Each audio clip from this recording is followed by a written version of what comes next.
I mean, it's how we approach our recovery. I mean, I could tell you this: when I first got sober, I didn't have a pot to piss in. I mean, my days, my average day, I probably walked 7 miles in a day.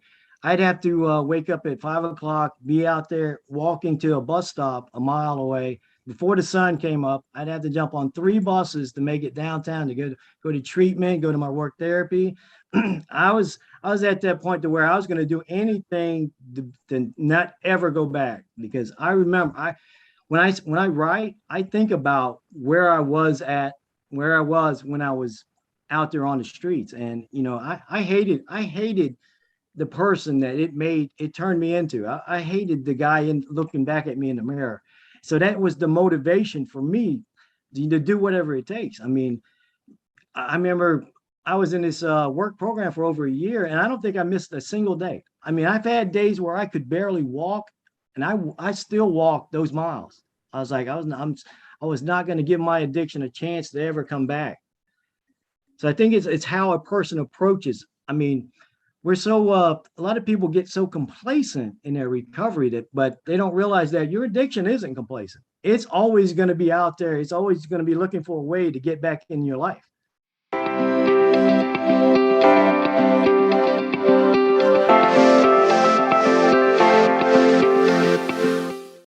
Hello and welcome to another exclusive interview by Recovery Today Magazine at recoverytodaymagazine.com, where first and foremost, we're magazine hope. Whether you're considering addiction recovery for yourself or a loved one, or maybe you're active in recovery a little while or a long, long time, you're going to find all kinds of topics related to addiction recovery and really living a happy, successful, sober life at Recovery Today. My name is Rob Hanley. I'm the editor-in-chief. And as always, I'm joined by a super, super cool guest. Much, much, much respect. First of all, I have enormous respect for any veteran that is out there. And so he is a veteran. He's a veteran of the United States Army.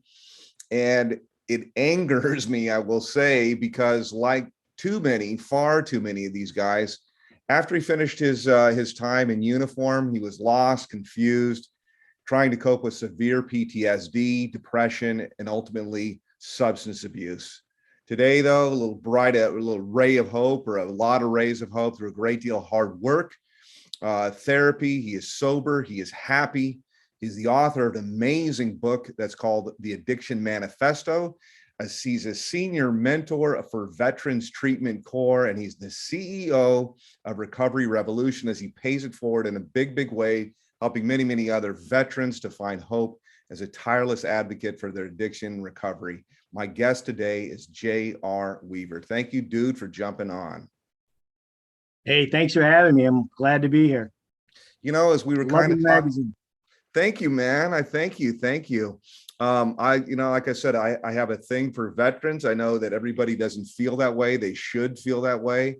I think because you literally risk your life. I mean, life is dangerous, but when you're talking about serving in Afghanistan or something like that, it's the real deal, man. And so I always like to, and I encourage everybody, thank a veteran, man. If I ever find out somebody's a veteran, first thing I say is thank you for your service. So thank you for your service.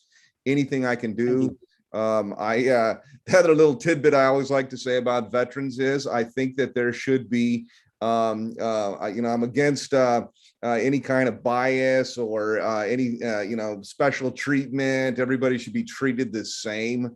I really, really believe, with one exception, I think veterans ought to be treated special. I literally think they ought to have a special line at the movie theater. If we ever have movie theaters again, I think that you ought to have special mortgage rates. You ought to be able to get front of the line for college education. You should be the premier person to choose for a job over any other requirement. Everybody else, I think, should be the same, but I think veterans ought to get special treatment. So thank you, my friend. Thank you. Thank you. On behalf of all veterans, we really appreciate it. Good, man. Well, you're a critical piece to everything that we do. So, let's open up, man. We jump in, as when you wrote, you talked about, you followed us a good amount. So, we like to jump into the nitty gritty. So tell us a little bit. I know that you're over in South Carolina but tell us the nitty gritty of your background and, your service in the military, what you did. Does everybody have PTSD? Hopefully I don't think so. And what's your journey, man? Okay. Hi everyone. My name is J.R. Weaver. I'm a person in long-term recovery. I'm approaching 4 beautiful years recovery. My sobriety date's 11/10/2017. And like Rob was saying, I got out of I originally ETS'd out of the Army in September of 90, but I was recalled for Operation OEF, Operation Enduring Freedom. And so I got recalled back into service. And if anyone remembers that one ended kind of quick. So I don't remember that one. Where was that one? that one was Iraq. That was Kuwait when Iraq invaded Kuwait, and the Air Force pretty much came in and did a bang up job. I think they bombed it for like a couple of days in a row, and they were like, no more. Yeah. But it was an experience, because I had gotten when I got recalled back in, they'd pulled out they'd sent that letter to 5,000 vets that were out already, and I've seen people come in with long hair and everything, but I had just gotten out, so it wasn't much of a change for me. But just being around them, it kind of builds that camaraderie that veterans have with each other. So I had gotten released from that, and then I went straight into college. And when I was in college, it was like I felt like I didn't belong. I felt like everything was just moving so fast. I couldn't focus. And I didn't realize it then, but I had PTSD, anxiety, depression But going on. So without anything that's comfortable or uncomfortable or whatever like that, did you see some really gnarly stuff over there? Because you kind of um, just were like, yeah, I got called back and like, or I don't know. I had seen some I had seen some crazy stuff. I remember one time I had just come upon it was a motor vehicle accident, and the medics were there, and by the time I got there they were zipping up a body bag, and it's like it's one of the things that kind of still haunt me. It's like I see the fumes coming off the body. So that Wow. was one thing I had to deal with. But you know Forgive me, man. I'm not trying to break open any wounds or pull a scab off or anything like that at all. It's just kind of a natural curiosity. And I know that, trauma is always very subjective, but right. when you're talking about war and being in the theater, I'm just always kind of curious, and I guess you could just, so, sorry that you had to do that. So you're in college and now things are going really quickly. It's a different ball game than serving. Right. You're trying to adjust back to the real world, and you're just not fitting in. Like me, I get in there and it's like I'm uncomfortable in my own skin. So what do I do? I'm like, okay, let me start drinking. So I started heavily drinking before class, after class. Every night it was the same routine, and it got to the point to where I think I spent 7 years in college to burn through my college fund, but I was never really there. I mean, it's hard to explain, but I could pass the classes, but I just couldn't be in the class. So I ended up missing more days than was allowed. So my GPA dropped, and I'd caught myself in this cycle, and I was like, you know what, I got to get out of here. So what I did was I had relatives in New York, so I had moved up there, and I was using my military experience in logistics to find jobs, and I was getting great jobs. I met some great people, but I still had the alcohol problem Brought because it I with you. did. Brought Yeah, it with you.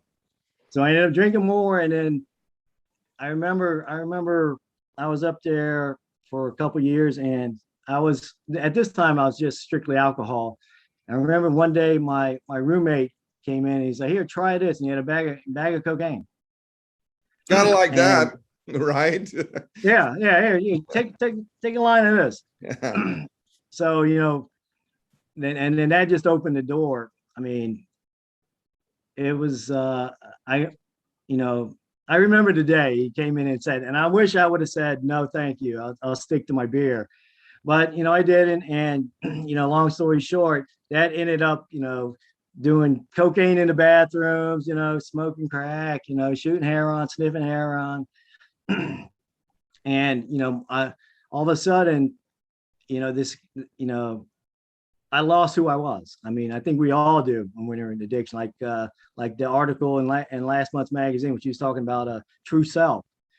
I think we get sidetracked with this whole addiction, trying to escape who we are, and it just, we become someone that we're not, and we lose touch with who, what our morals, our character, and everything.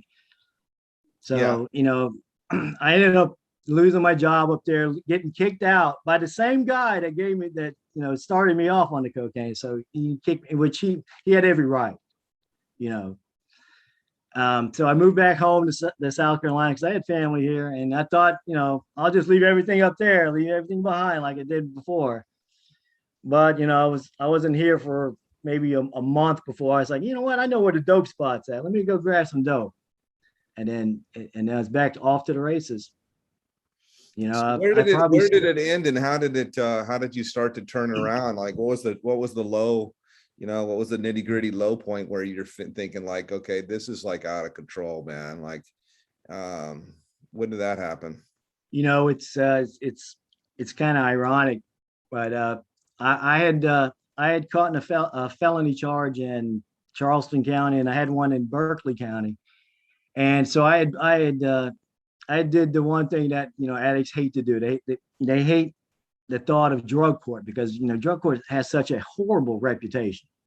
They say it's too hard, you'll never graduate. So I'm in there about a month and a half. I actually sobered up to get into drug court. What'd you get popped for, man? Can you say, or is it really bad? I got popped for a little dime of crack. I got shoplifting charge, and that was the first. Wait, you're all high and you're stealing some ding dongs or something like that. No, I was hell on Walmart. Oh, okay, all right.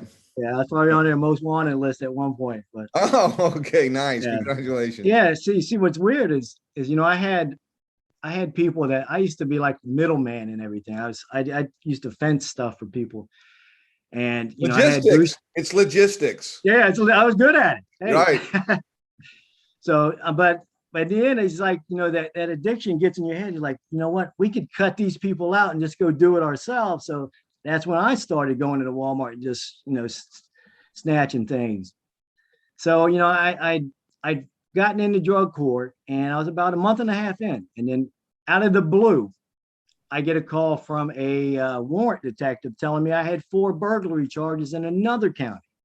I'm like, first I thought he was trying to yank my chain. I was thinking, no way, dude. I'm in drug court. They run my background report every week before I stand in front of a judge, and there's nothing on the record, nothing on the radar about any other charges. But sure enough, there was. And so I found that out the Friday before New Year's weekend, 2018. So did you burgle and just like black out or space, or how do you not know that you burgled? No, I knew. I knew, but I didn't know they had to charge. I didn't know that. You knew that you did it, but you're like, yeah, they don't know about that. Yeah, I thought I was in. That's one of those military fingerprints, man. Right? No, you should have seen the pictures. They had me red-handed. I'm like, yeah, that was me. Yeah. I mean, I was working a part-time job at a warehouse, and my addiction had kicked in after a few months of sobriety, and so I was like, man, I got all these boxes of like Snickers and Red Bulls. I just trade these, sell them to grocery stores, and and then the inventory came up way short, and they're like, I guess they put the cameras in without me knowing. Busted. Busted. So yeah, I found that out New Year's weekends, and I remember I was at the hospital because I was doing I went through a treatment at the VA hospital. And then I was doing a work therapy program there. And I remember I just got to work one day, and then my mom had called me up and told me that the police had just searched her house looking for me. So I'm like, crap, it's real. It's legit. They got some charges on me. So long story short, I ended up leaving work early, and I spent all weekend peeking out my window, waiting for them to come back, but they never came back. So this was a 3-day weekend, and I remember getting to work on Tuesday morning, and one of the work therapy ladies asked me if everything was okay. And I was like, how do you know? Because then, I didn't really tell anyone up there. And she's like, well, the police came here looking for you. Yeah, that's pretty Yeah. real. So, That's pretty real. and then this is where it gets real deep is I was like, okay, they're looking for me. They'll probably come back up here. But so I'm walking through the halls and I noticed the VA police were eyeballing me and they were trying to follow me. And I'm like, they must know. So, it's like, it's kind of, now it's funny, but back then it wasn't funny, but No, that ain't, they're yeah, trying to, exactly, man. yeah, they're trying to be sneaky and follow me and like, they get everyone around me. And I remember I went to my break area and I was sitting down and I had a door about maybe 5 feet away that leads to a side street that I could have taken off. And I was like, I sat there and I thought about it and, I was like, you know what? I need to get this done. I mean, I'm tired of looking over my shoulder. I thought I had everything covered with drug court, but God had other plans. So, what I did, I took like I had about 5-10 minutes before they actually came to arrest me. So I sat down, got my phone out, I wrote out all my phone numbers, addresses, and I was actually posting on Facebook right up to the time that is because I when I got sober, I kind of opened up on Facebook about my issues, and I've had tremendous support through social media. So, but the weirdest thing is, when I had finally decided that I'm tired of running, I felt a peace over me. I was like, I'm gonna give it to God. If God's telling me that I was kind of, coasting Let my me way interrupt through. you before, let me interrupt you for real quick. I want to get into that. So your social media following right now, how many people follow you right now? On my personal page or my No, recovery. you're what you set up. Oh, I have about 250,000 followers on So you got a Recovery Revolution. 250,000 followers and you only started it a few years ago, right? Right, when I sobered up, Yeah, when you about sobered up. So 2018. in my mind, I'm thinking you're going to drug court, you got kind of sober, you're starting to open up on social media, probably some of these same kind of people, and you're posting, obviously not to 250,000, but you're posting like the cops are getting ready to come and get, Yeah, you're on the run exactly. while you've got a social media platform and you're kind of telling people, hey, like I'm just new getting sober, and then the cops will be here any minute. Is that like right? Seriously? Yeah, actually, I shared with them when I had committed when I had bonded out of the second court, I mean the second jail. I had posted that I'm enrolling in the STAR program, this substance treatment and recovery program, and I am going into a homeless shelter for veterans. So they were there the minute when I walked up into the homeless shelter. I mean, and I've actually had people that I've never met on Facebook put money on my books while I was in jail. So let me ask, so we kind of skipped over, like, so the bottom was you're busted on shoplifting and all this, and you're in drug court. So it was drug court that you said, yeah, I got a problem. Is that right? Or through therapy? Like, how did you start? Where did you start to turn the corner and get your first day and your second day and your first week? Where did that happen? Drug I court, remember, is that right? Like, it was drug court. I actually credit drug court for giving me the motivation because I had 7 years hanging over my head off the earlier charges, and that wasn't okay. So that's a pretty significant kind of thing. So if I'm understanding, then they're saying you finish and graduate drug court, and if you screw up at all, you're going to the pokey. That's pretty much it. But they give you chances. I've realized this part about it. I mean, it was totally different than what I had built up in my head, what drug court was. I mean, I found that the solicitors, the public defenders, the judges, they all cared. They all wanted you to do better. They were, I mean, if you screwed up bad, they would terminate your drug court and send you to prison because you had already pleaded in. I mean, like if I had really screwed up, they could say, I don't get a second chance. I can go straight to prison. So since that time, that's about 4 years ago. Now you've got about 4 years. Yes, sir. Okay. Okay. And so, Yeah. yeah, go on. Um, yeah, so that, like I was saying, that was when I sat there at that table waiting for them to come arrest me, I finally felt at peace. I was like, I made my decision that I wasn't gonna run. I could have taken off and ran the streets for a couple of days, weeks, months, I don't know, but I was just tired of running. I mean, Too much I was sick anxiety, and tired of being sick and tired. too much anxiety on that. Yeah. Mhm. So they did it. They finally arrested me. They brought me to their holding cell and they called the warrant detective to come get me. And so I sat in that cell for about 3 hours. And I remember him coming up there and they shackled me. They shackled my hands and my feet. And he walked me through the hospital, through the main lobby. And I was like, this really sucks because this is where I got my treatment, where I know everybody. And so I spent about 90 days in jail waiting to see what was going to happen with the drug court, if they were going to terminate me and just let me, fend for myself against these charges, which I really didn't have a leg to stand on because, like I said, they had some pretty good photos. But when I got there, it was like, I was like, I got to do something different because everything that I've tried doesn't work. And so I picked up a pen, picked up a paper, and just started writing. I was like, I got to find out what's wrong with me. And that's, I don't know if I told you this, but my earlier title was Hope Manual. That's what it was for me. Hope Manual? The Hope Manual. I call it my Hope Manual because before I started writing, I didn't have a, I thought I was gone. I thought I had ruined a perfectly good life. I'm like, man, I can't believe this. And I just started, everything just started coming out on paper. And, I had gotten, I'd been in communication with drug court and they were like, okay, since these were pre-drug court charges, we're going to roll these into your charges and we're going to get you out. I was like, thank you, God. Because I was, burglary, I think is probably 10 to 15 year charges. So I was gone. I'd have been dust. Yeah.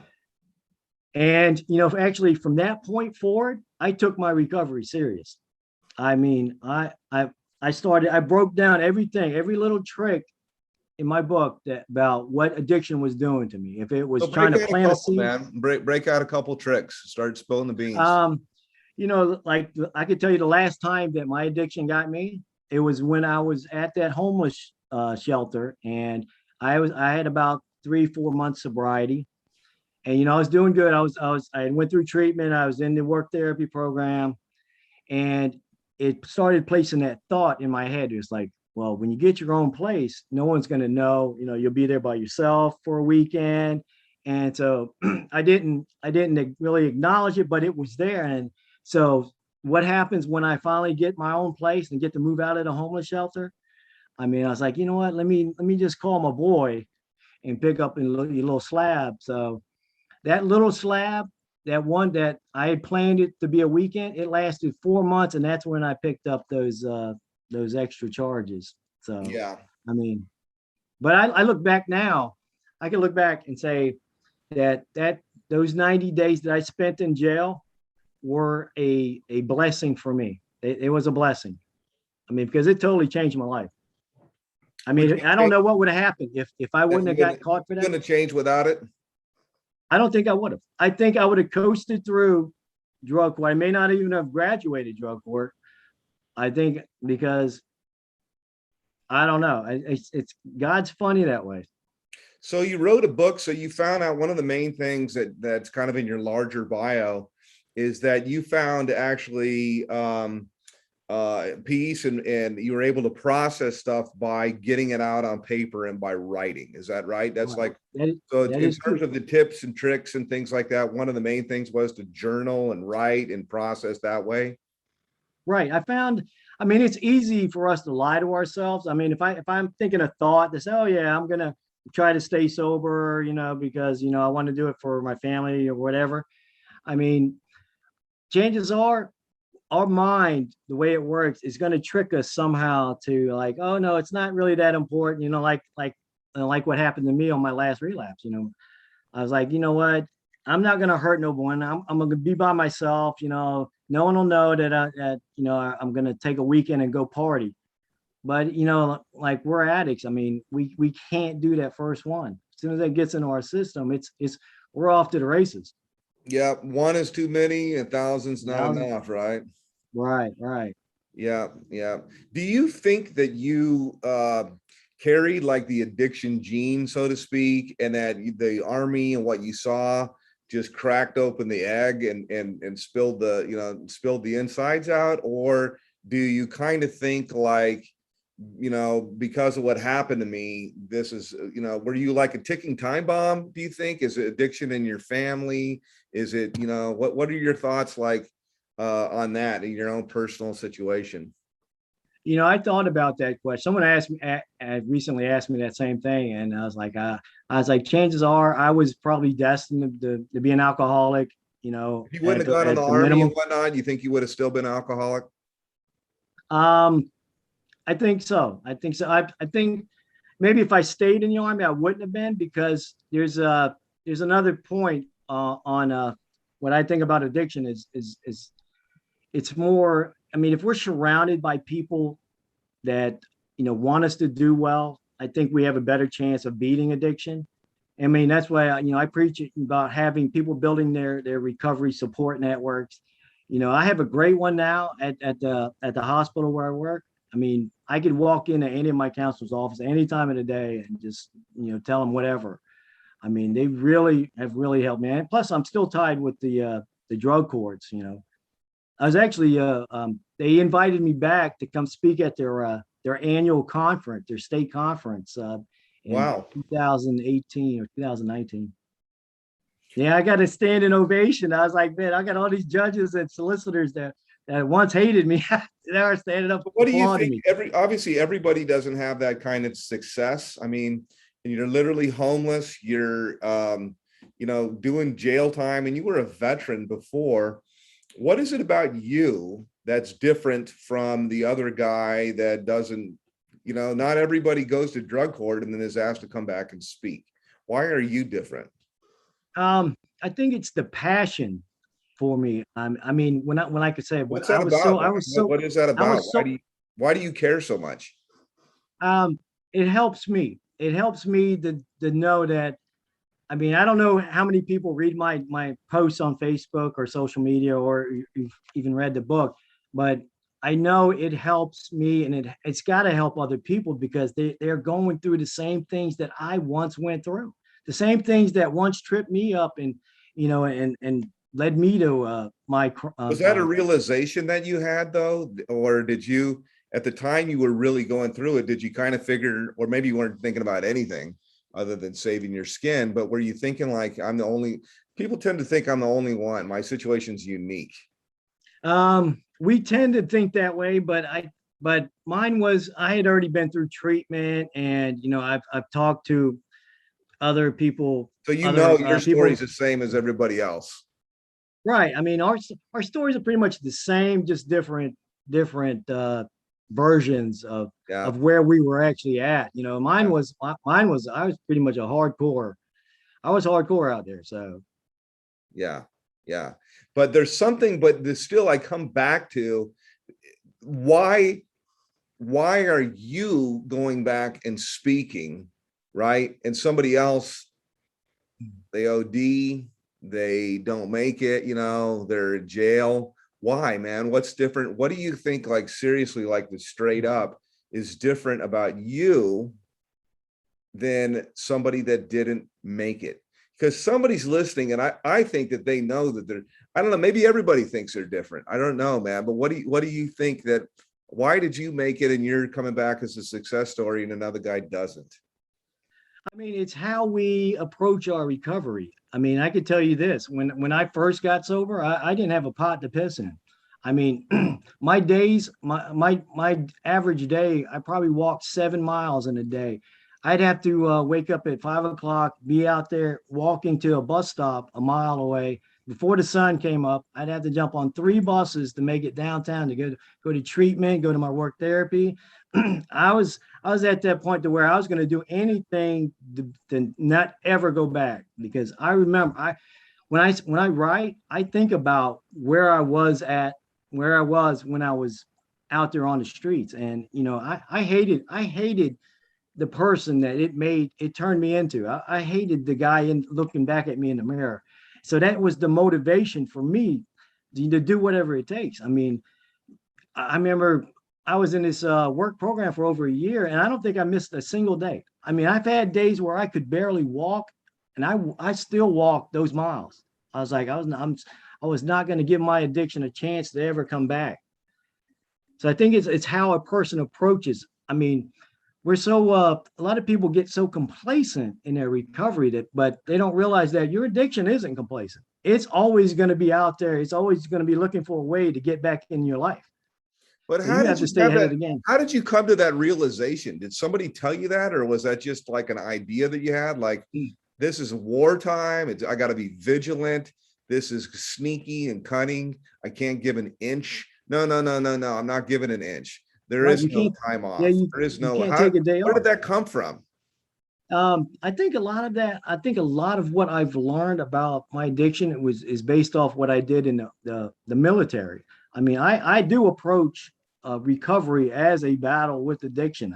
So I know that my addiction isn't gone, even though I don't have cravings or thoughts about it or the dreams about it anymore. But I know it's still out there. I know it's waiting for that one sliver of opportunity to try to come back and sneak back into my life. And I know that. So what I do is I try to prepare my mind. That's like, if I start thinking negative thoughts, those addictive thoughts, then I have to cut it off. I was like, no, that's not going to work for me, because I'm not ever going back. Tell me about the depression part, man.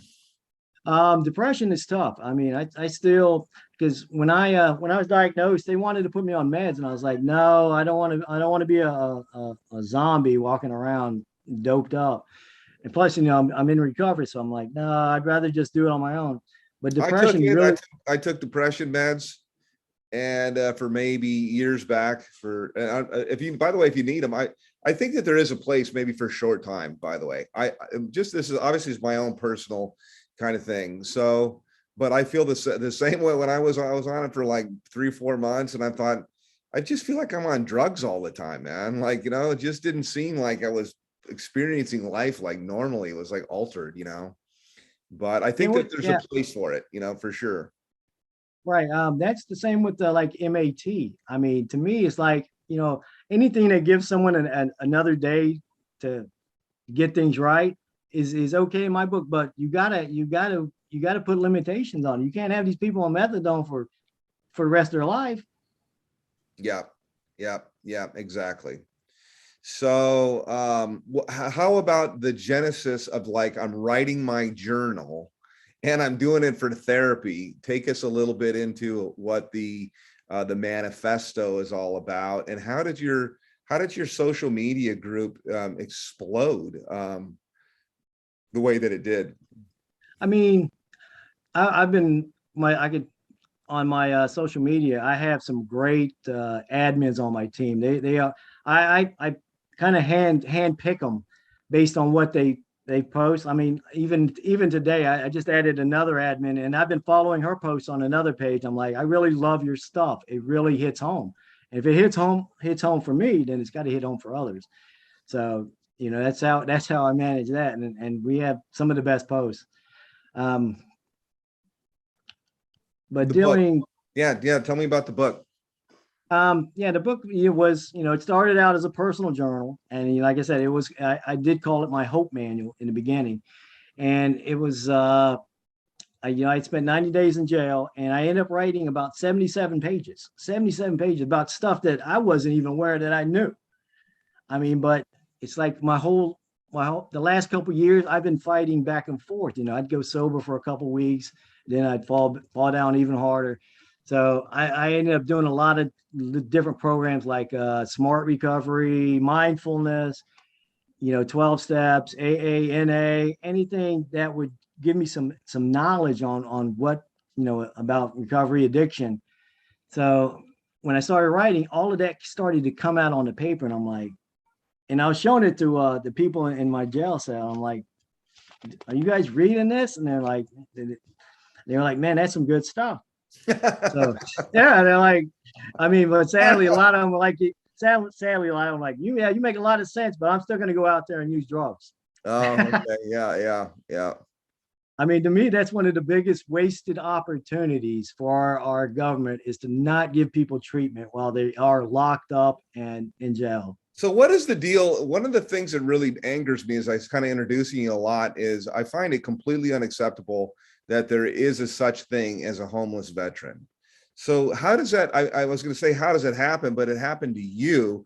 Is that generally the same kind of way? I mean, how are guys sleeping in freaking tents that risk their lives overseas and stuff like that? I mean, what if you were the guy making all the decisions? What would you do, man? What's the solution to that?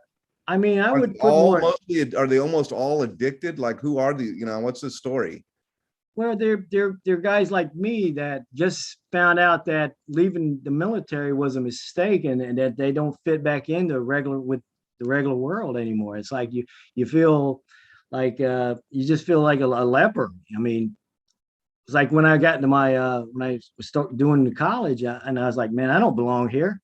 Is That's the that whole because thing. there's too many choices and you don't have to be at 0900 and 0700 and you got to show up and do this? You could think like, I know like when I went to college, it was a wake-up call from high school. And by the way, one of my only regrets, I always wanted to serve in the military. I literally tried to enlist after I graduated college and they weren't taking anybody. But I wonder, when I got to college, it was like, no. The professor doesn't give a shit whether you come. Nobody's going to call you. You're not in trouble. Like you don't show up to class, you're just going to get an F. You got to do. So is it a decision thing from like? I mean, you can't just when you're in the military just not show up for stuff. They come and freaking send somebody for you, right? Right. It's structured. You have a structured day. I mean, I could like I was telling a story about my transitioning, a few years back, and I was telling them, I was like, I could fall right back into my military life, get up at 6 o'clock, be out there at 6:30 in formation, go run 5 miles, and then go do, whatever we got to do. And that to me, that's normal. That's the norm. I mean, but when you get out, you don't have that no one breathing down your neck or beating on your door at 6 a.m. You got to go, only got a certain amount of time to go from like 7 to 8 to go eat, or you SOL. Yeah. I mean, that's the Are you thing. structured now, or are you happily unstructured, or how do you carry your affairs now? I've actually kept it pretty much the same schedule since my first day as sobriety. I still get up at 5:30 in the morning. My work schedule is kind of flip flops back and forth, but I'm on work 7:30 to 4 every day at the hospital, which I don't know if I told you, this is the same hospital that they shackled me hands and feet and let me out. I Wow. went back. The day I got out of jail. I went right back to the hospital and said, because I knew my addiction did not think I had the nuts to go back. And I Yeah. was like, I got to do this for me. So you met it head on. I made it head on. I got into a great program. It was like a year program, work therapy. I mean, it was on like $7.25 an hour, but I needed to get back in that flow, and I ended up getting hired full time at the same hospital. So I mean, that's to me, that's coming back. So as we start to bring it in for a landing, man, I'd like to talk to some veterans. Like what is your message if you bump into somebody and they don't know you from your book or something like that? You just bump into a random, I guess it's a little bit different if it's physically there. Maybe you're it's online or something, but like, what is your message to, to a veteran that's, thinking of, killing themselves? It's freaking hopeless. Maybe they do or do not have, homeless type of things like that. Like, what would you say to that kind of person that's thinking, yeah, they're addicted, they're alcoholic, they're very unemployed, they're homeless, they just got no hope, man. What do you say to that veteran? I mean, That's a nice segue into the Veterans Treatment Corps. That's exactly how we get them. I mean, these guys are pretty much when they enlist in the Veterans Court, they they are pretty much in jail already, and they're like, they got charges like I had, and they're pretty much at the bottom of the barrel, bottom of the ladder, and I'm like, if I could say something to them, I say, don't give up hope. I mean, you can always turn it around. Look at me. I'm a prime example. I mean, if you just got to want it more than what you want your addiction to do. I mean, it's night and day difference. I mean, I was miserable out there in my addiction, but in my recovery, I see the world in a different light. They say, if you change the way you look at things, the things that you look at change. And that's absolutely true. I mean, I used to see all the darkness of the world, and now it's like, I still see it, but I also see the bright side of it. So there's always you always get constant reminders that the streets aren't going to change. Only things that are changing are the drugs and the people. So what do you want, man? Are you an ambitious person? Like what do you want for yourself in the next year or 2 years? Or like, do you dream about things? Like, do you aspire to things? And it kind of goes back a little bit around to like telling somebody else, like, no, man, like you have something to live for. Like, who are you, man? Like, what do you want to do? Like, what are you about? What do you aspire to do? Or is it just, one day? I know it's one day at a time, but like, what do you want to do? Do you want to write 20 books? Do you want to, what's up? It's interesting because I'm part of the Mobilized Recovery group. It's a recovery advocacy project. And we're actually meeting in Las Vegas next month for workshops. It's hosted by it's actually organized by Ryan Hampton. I don't know if you know his name, but it's pretty much, you get these advocates from all 50 states together, and we do the classes about how to better organize. It's kind of like grassroots campaign, how to approach the politicians, how to get things changed. And I think that's a big part of where I want to go. And what do you want to change? Like on politicians' side, what do you want to change? What would you want to change? I want them to do a better job. I mean, it's to me, packing the prisons full of people that with, weed charge or a little 20 bag charge, to me, that's a waste of space. And like I said, it's a wasted opportunity. I mean, if you got someone in there, give them the treatment, even if it's only like a peer support group that goes in there, once a week to talk to these people. I think there's a place for prisons because we can't have guys running around burglarizing people's houses and whatnot and killing people and worse kind of things. And so we have to cut that cancer out and set it aside. I do believe everybody's innocent until proven guilty. You don't want to condemn an innocent man, but I think we need to segregate and protect society. But I also am now, I'm a believer now that, prison is profitable, man. It's big business. Oh yeah. In your mind, you're always thinking the state of the, this state or that state, or it's some kind of public thing. No, man, prison is like publicly traded, all of the phone calls. My nephew was in jail for a DUI. I got lots of nephews, so it's not for, and this is a couple of years back, and he was in jail for like about 3 or 4 months. He got a car wreck and whatnot. And anyhow, I remember having to call him, and it's like, $9 a minute, something that's ridiculous. Yeah. They got all of these just predatory things. It's not just the prison itself as a private company, but it's all these other things that are in there too. Prisons are big money, man. So big money. Yeah. So we want to keep, but I agree. I don't think that people for things like small things, and I think also prison should be something that helps a person change their mindset to like not just go out of, it's probably like a lot of the military. You come out of prison, you go back into prison. So anyhow, you were telling a little bit about what it is that you want to do. What is it that you want to accomplish? We got into legislation and you're going to Vegas. What is it that you see for yourself? What is it you want, man? I want to change the world, to be honest with you. I want people to see the power of recovery. I don't want them to hold, like, you know, to hold it against people that were out there, and now that they've got some sobriety time underneath their belt. I don't want for them to be having to take the the minimum wage jobs.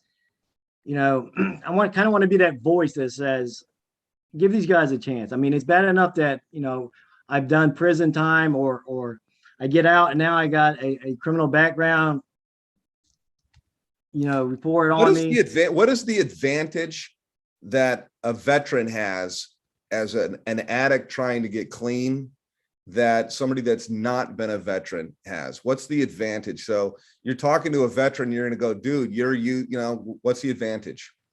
The advantage is the VA. I mean, they really came through for me.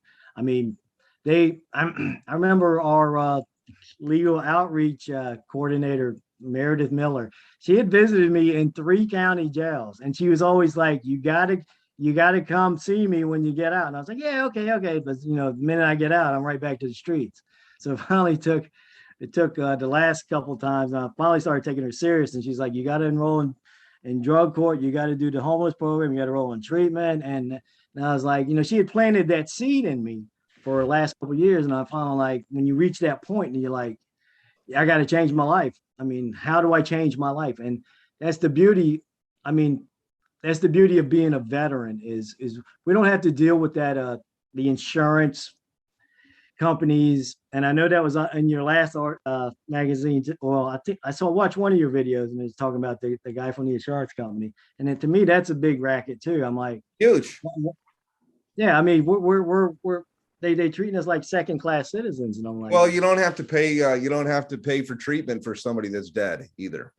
So detox them for a little while, get them back out of the street, and then they start using the same amount, and your body doesn't have a tolerance to it, and you die. So yeah. I think it's just completely horrible, especially opiate addicts. I don't think you can't put an opiate addict in treatment for 14 days and cut them loose. Yeah, That. No way, man. Yeah, you can't expect it. I mean, what happens is, like you said, their tolerance level goes down, but their cravings level stays the same. So after those 14 days, they get right back out there. Oh yeah, they relapse, and then they're like, let me do that same shot. That same shot's gonna kill them. Do you think that veterans possess a discipline that might also give them an advantage? I mean, I'm hearing you say there's a lot of resources for veterans, but what about the mindset?